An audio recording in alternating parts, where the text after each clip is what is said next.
अर्को कुरा भन्न चाहन्छु यो अब यो तपाईँको यत्रो सुन्तलाहरू कता कता जान्छ कुन कुन ठाउँमा जान्छ हाम्रो सर सुन्तला जान्छ हाम्रो सर्वप्रथम मैले अहिले कहाँ पठाएको छु भन्दाखेरि तपाईँको नारायणघाट चितवन भन्ने ठाउँ हाम्रो नारायणघाटमा क्षेत्रपुर मन्डी भन्ने छ हाम्रो क्षेत्रपुर मन्डीभित्र बाल गणेश भन्ने फ्रुट सेन्टर भन्ने छ होइन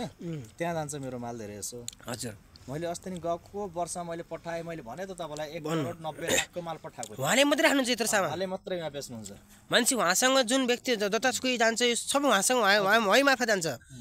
मार्फत हो तपाईँले भनेपछि त्यो खानेको झोल पनि निचारेर के अरे गिलासमा हालेर खानुहुन्छ मैले गिलासमै खाने हो बिहान एक टाइम खान्छु होइन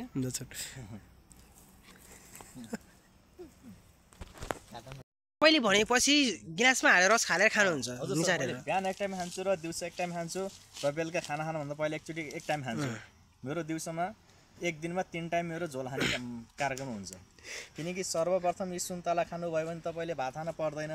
सुन्तला खानुभयो भने तपाईँले भातको साटो काम गर्छ दबाई साटो काम गर्छ भोको बस्न दिँदैन भातले तपाईँको खायो पच्दैन भात तपाईँले त यो सुन्तलाहरू त वृद्धाश्रमहरू यस्तो अनाथालयहरूमा बुढाबुढी खुब दिनुहुन्छ अरे सहयोग गर्नुहुन्छ अरे भन्ने सुनेको थिएँ तपाईँको गएको वर्ष हाम्रो देवघाटमा मैले पठाएको छु तपाईँलाई 10 लाखको सुन्तला मैले अनुदान दिएको छु अनुदान हजुर भनेपछि यस्तो तपाईँ यस्तो भर्खरको युवा भएर नि यस्तो सोच राख्नु हुँदो रहेछ तपाईँले यत्रो मेहनत गर्नु भएर चाहिँ विदेश नटेकिकन आफ्नै देशमा केही गरौँ आफ्नै देशमा केही खाम भनेर